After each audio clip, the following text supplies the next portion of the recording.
Hey, welcome to the Code Freedom Podcast. This is Eddie Bales, and I'm excited. This is episode 233, and I have Barion McQueen on the episode today, and we're going to talk about his journey from employee to entrepreneur. So welcome to the show. Yo, thank you for having me. I'm honored, man. Grateful to be able to tap in with your audience and hopefully they get some good value from me.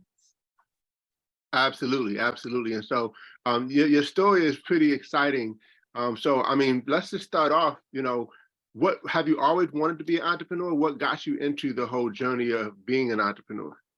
I think I always had I wouldn't even say I had the entrepreneur bug. I feel like I just always had a hustle about me to get some money, right? So I'm raised by a single mom, and my mom did what she could do, right? She didn't have a lot of money. So anything outside of, she made sure I had a roof over my head, clothes on my back, and I didn't starve, right? So anything else was extra. So if I wanted new Jordans or something like that, I had to figure it out. She was taking me down to like Sneaker City or the famous footwear type sneaks, you know what I mean? Your basic Nike, your basic Reebok. But so I always had a hustle about me at a very young age, that it was just like about getting some money. Like, how can I get some money to do the things that I want to do that I know my mom can't afford? And that was my first, I tell people my first business was, I used to sell bikes. So I'm maybe 12 years old. The problem was what I was doing, and I was stealing the kids' bikes in the neighborhood. So I would take your bike and I would take his bike and I would strip them down and build new bikes with everybody's parts. And I got in trouble really bad. So then I switched to like baseball cards, and then I got a job sweeping hair at the barbershop. That was like my first job. And any barbershop, it's just always some OGs that just can give you some game, or somebody that just be at the barbershop, not even getting a haircut, but just always there, right? So, but I just always had a hustle about me. So I wouldn't say I always had the entrepreneurship bug. I just think I was just had a hustler's mentality, like, yo, how can I get some money legally? And then just be able to afford just stuff that I wanted just once. Wasn't really like a business model. And I think it hit me when I got older that, like, I moved to South Florida in 2013, from originally from Delaware. And when I came to Florida, my background was civil engineering. I never graduated college. I dropped out my junior year.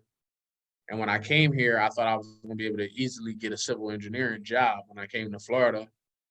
So I came here with a car full of sneakers and a laptop. That was all I had with me.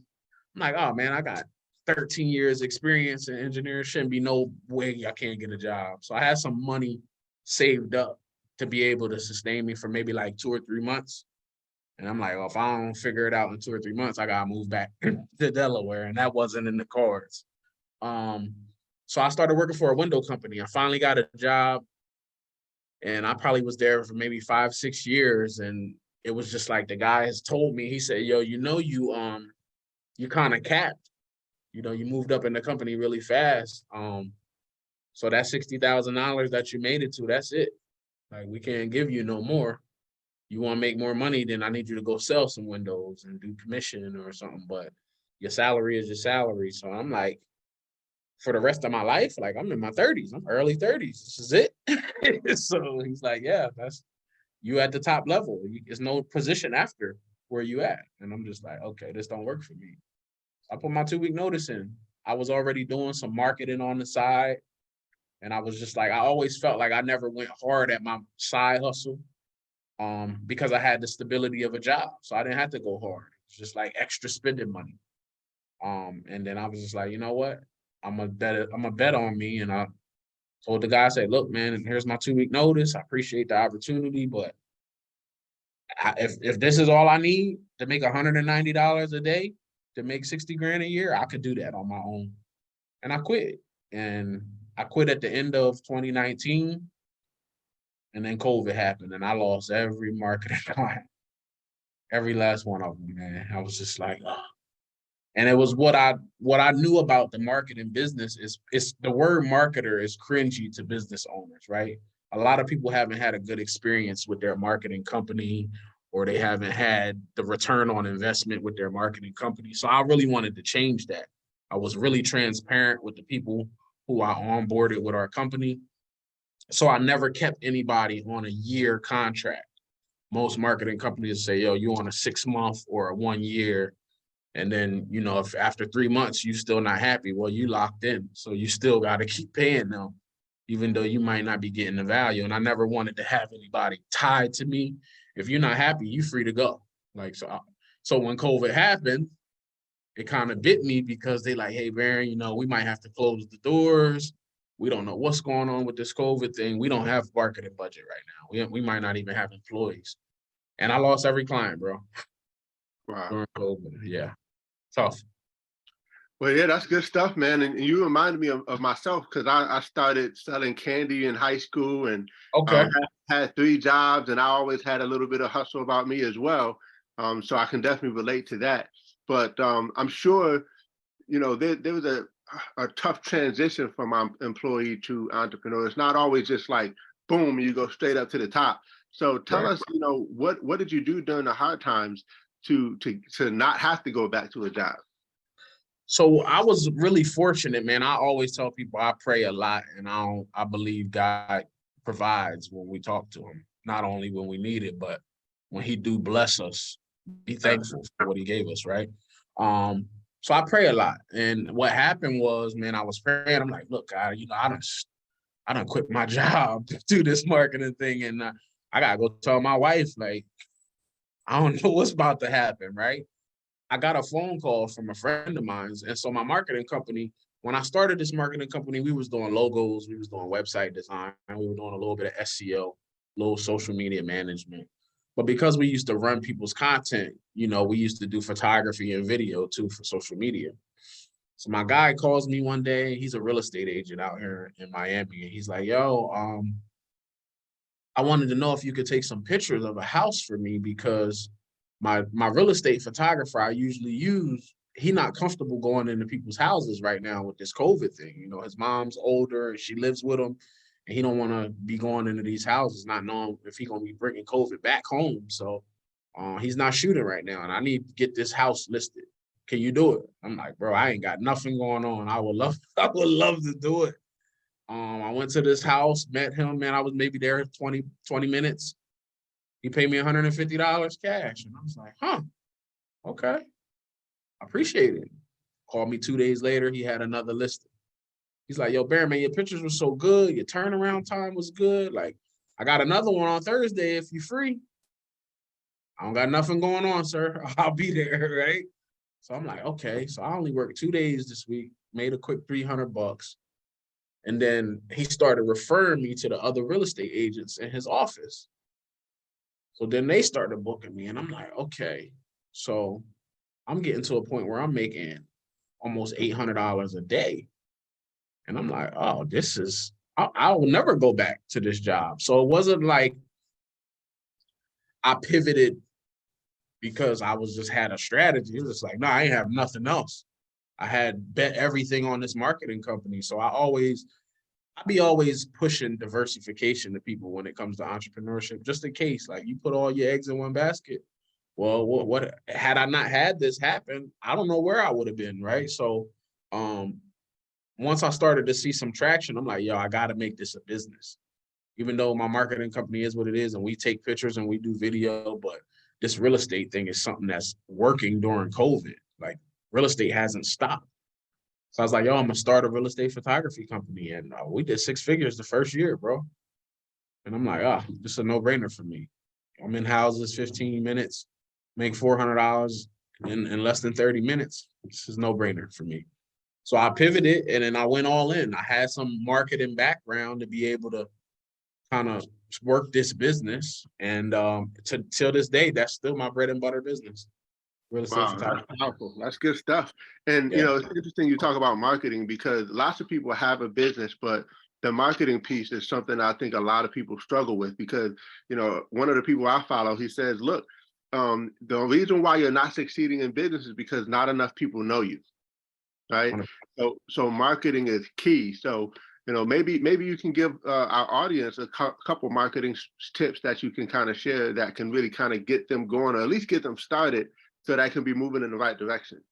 So for me, like, I'm a big advocate on personal brand, right? So I used to be the type of business owner that used to hide behind my logos. I didn't want people to see my face. I used to just run the business pages, and I was fine with that. And I went to a 10X conference. Grant Cardone had a 10X conference here at the Marlins Stadium in Miami. And that's what he was preaching. He was like, yo, it's not the most talented. It's not the best stuff. It's the most known. I want to be the most known. 35,000 people are here today on Super Bowl weekend because I'm the most known. And that stuck with me. So I'm like, oh my gosh. So it's literally from those times of hearing that, I'm like, oh, I got to take my personal brand to the next level. I need to be seen. I need to be known. People used to know me from the music business because I used to be a rapper. I retired when I turned 30, and I went into this entrepreneurship mindset that, like, you know what, I'm gonna either do something in music but behind the scenes and do more of the business. So I couldn't use that old alias from when I was a rapper because nobody in business would take me serious. So I started going by my real name, and I just went. I mean, this is what people see today started November 18th, 2018. Right. So like everything they see on social media, Facebook, Instagram, YouTube, podcasts, all of that, where I'm at now is 5 years of work growing my personal brand. I used to go into Target where they used to have all the iPads in the electronics section, and I would put my Instagram profile on all the iPads in the electronics department. So Wow. I would get random DMs from people like, yo, I thought this was brilliant, man. I followed you because I seen you was on the tablets at the Target in my neighborhood. And just little stuff like that. Like, it didn't hurt me to do that. It took a little time to go and get all the iPads and put it on my profile. So when people in the electronics department like, who's this guy? But it worked. I got some followers from it, some people that still follow me today. And it's just like, I think because of the internet, people scared to get out in the real world and actually grow their brand offline too. They can think that they could just sit behind a computer and be like, oh, my brand is good online. But it's just like, how many people did you touch in person? How many networking events did you go to?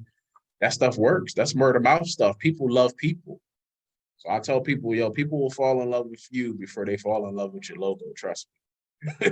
Absolutely. Absolutely. What would you say are some of the biggest benefits that you've received as of being an entrepreneur? And by the way, that quote that I mentioned actually came from Grant Cardone. So it's funny that you say that you were at his event. But what I are was some? at his event. I'm sorry. I said I was at his event. I didn't know who Grant Cardone was. And here in South Florida, when you go down 95, he had every billboard that was going into Miami was his face for his conference. And I'm like, who is this guy that bought every billboard? And I was just intrigued. And I went home and I'm like, I got to go to this. He was having like Damon John from Shark Tank. He was having John Travolta, Rick Ross. He was having all of these people that I was just like, oh my gosh, this guy got to be something. And then I just went down the rabbit hole, bought a couple books, got the Cardone University program. He got me. Marketing at its best. Marketing at its best. I respected it. So, yeah. But yeah. So I was asking, what are some of the benefits of you being an entrepreneur? When people ask me like, what does entrepreneurship do as far as freedom, and some people ask me, yo, what does freedom look like for you as an entrepreneur? And I tell people, I'm not a billionaire, right? I make good money. I'm not even a millionaire, right? But I do well. But I told them what freedom looks like is when I go to the grocery store, I don't check the prices. I see it and we get it. I want it, we're gonna eat it, and that's it.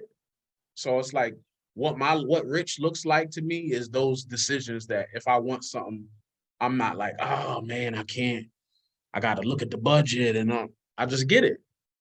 So for me, that's what I like the ability to be able to wake up and decide what my day looks like. I've gotten better at starting to live my life by a calendar now. I didn't used to be this organized. And then I just started realizing that because I can wake up and do whatever I want, some days I wasn't doing that. So I'm like, I gotta live by this calendar. I gotta put some structure in my day. And that's my thing, man. I get to wake up every morning and decide, I don't want to work today. I'm going to the beach. And there's no price you can put on that. Whether I have good months where I'm making money or I have slow months where the money is not as good, the price for the flexibility is priceless to me. Yeah, I talk about that all the time. I was just telling somebody yesterday, I love the fact that I can wake up when I'm done sleeping. There you go. Rather That's than it. when the alarm clock goes off, and that's, That's it. like you said, you can't put a price tag on that for sure. Yeah, like some of my family, they like, yo, man, you crazy. I like, how can you plan when you don't know what you're gonna make next month? And I'm like, I don't worry about that stuff. Why don't worry about that? It's funny you say that because I heard someone say, how does it feel like not knowing what your check is going to be? And Yeah. she said, how does it feel knowing what your check is going to be? Mhm. Right? Like, and It's a that different to me perspective. right there is slavery, right? Like knowing that Yeah. this is my check and it's not going to change no matter how hard I work. Yeah. And Yeah. that's the thing. So it's just like, ever since I've been an entrepreneur, I don't look at money the same, right? So $25 an hour used to sound like a good job to me. Like, yo, you make decent money, right? When I did the math and I was like, okay, I'm gonna leave this window company, but I wanted to see what that number looked like per day, right? So when I broke that number down, I think my after taxes, I was making like $950 a week at this company. So then I divide that by 5 days a week. I'm like, all right, so $190 a day is what I need to make to maintain what I used to make at this window company, right? So when I get into my marketing stuff, we make that just off one logo, right? So this is no-brainer stuff. So I'm like, I don't look at money the same now. Even now, like I couldn't imagine going to a job and they say, hey, Barion, man, you're so great, man. We're gonna pay you $40 an hour.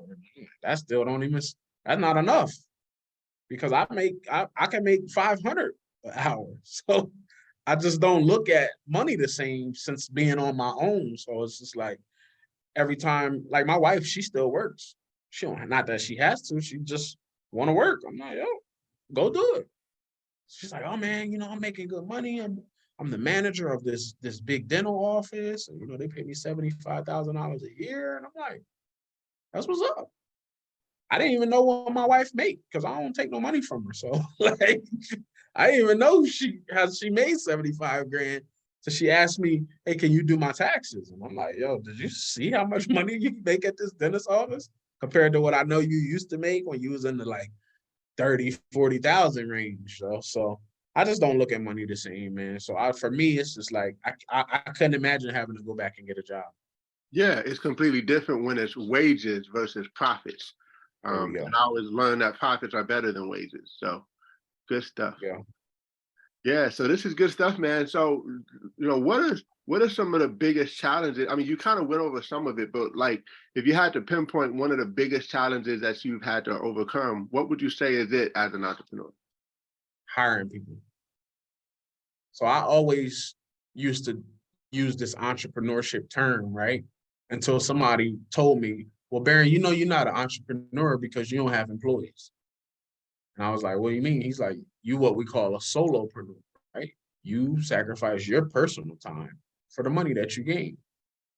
I was like, oh, I'm cool with that. I'm a solopreneur then, right? And then when I looked at that, he's like, yeah, but the real entrepreneurs, they got systems in place. They got people they got to take care of. They got payroll, HR department, it's a different beast. And I'm like, well, maybe I might not want to be an entrepreneur then, because the solopreneur thing is I'm flexible. I can do my thing, make my money. And then I started hiring people, bro, and it was a nightmare. It was a nightmare trying to find, and I was trying to hire people like after COVID when people was home and they loved working remote and they got into that mode of just like, oh, well, I can make $600 a week collecting unemployment and I do nothing. So why I'm gonna go and work hard? So it was just like a nightmare at the time when I was trying to hire. So my first really good hire was I hired a virtual assistant in the Philippines. I paid her $7 an hour. I never got work that was so good compared to the people that I have hired. These VAs changed the game for me. They were so focused on the task at hand that it was just like, oh, I encourage anybody to try a VA once, and it changed their life. Wow, good stuff. I've hired some people, you know, that are overseas, and they definitely do good work for sure. Yeah. Especially for the price. So that's good stuff. So, and you know, you hit on a really good point, because a lot of business owners, they say, hey, I don't want to be an employee anymore, so I'm going to be my own thing. But then they become a slave to their own thing, because if they're not working, they're not getting paid. So having systems in place, that's the next phase of it, is, you know, having systems where things can work for you instead of you working for it. And So that's the hard part. Like even in some of my businesses is systems in place. I can take off and I know the business is running without me being there. But it took a while to get there. All of my businesses still aren't like that. Like I run 4 businesses. So it's just like some of them I'm still in the trenches, like trying to grow it to where I can step back and let it work. But it's you can't skip steps to get there. absolutely, definitely not an overnight thing, but when you get it rocking and rolling, it's on. I Yeah. told him, man, 5 years, I'm gonna be naked on the beach in Bali somewhere chilling. Good stuff. Good stuff. Well, hey, this has been great. The interesting conversation about everything that you shared. I know you got a couple books and you got a podcast, so I want to make sure that the audience can connect with you. So, how can people find you and get across your information? I tell people, man, just follow my official website, BarionMcQueen.com, Barion, last name McQueen, McQueen.com. That's got all my socials, that's got all the podcasts. You can get my book. I wrote a book called I actually have an SEO book, and then I have a book about it's almost like I actually wrote that book when I was still an employee, right? So I always tell people, because I was a great employee, it made me a better boss for the people that work for me now. So but it's called Why Won't My Business Grow? And it was really for the business owners to understand the reason your business don't grow is because you don't understand your employees. When you leave the room, they talk about you because you don't have a relationship with them. You don't know their families. You don't check on them and see how they're doing outside of work. It's a lot of these things that business owners lack, that there's no camaraderie at their place of business, and the people is just there to get a check.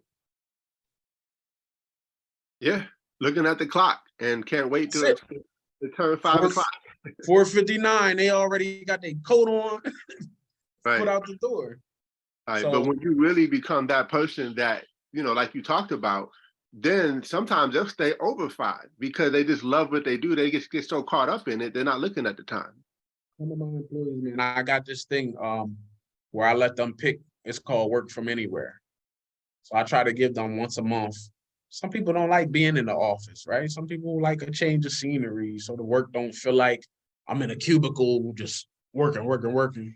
So we got this thing called Pick From Anywhere. I let my workers pick where we're gonna work from that day. It might be the beach. We done been to the bowling alley. We done been at the skating rink. We just work from anywhere. Where we want to work today. Some of these co-working spaces will like rent out a conference room in somebody else's office just to change it up. And I always accept feedback from my employees. Like, yo, is it something I could be doing better as a boss? Is it something?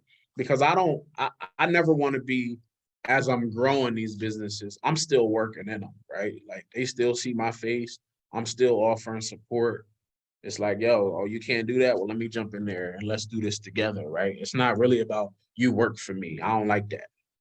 It's just like, yo, how can as a team we work together? We all big on the chat. I done met everybody's wife, and we have appreciation barbecues and all. Like I want it to feel like family when you come to work, right? So that's the culture that I'm trying to build with any of my companies. Like, yo, we family.